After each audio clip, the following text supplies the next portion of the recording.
We begin with a developing story. A man narrowly escaped death after he was run over by a train. The passenger train was en route from Spanish Town to Old Harbor.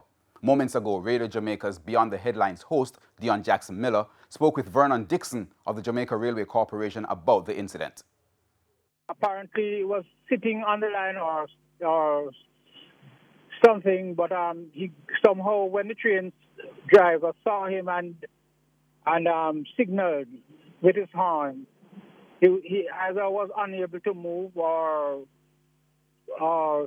something, or was not able to move fast enough, and the train hit him.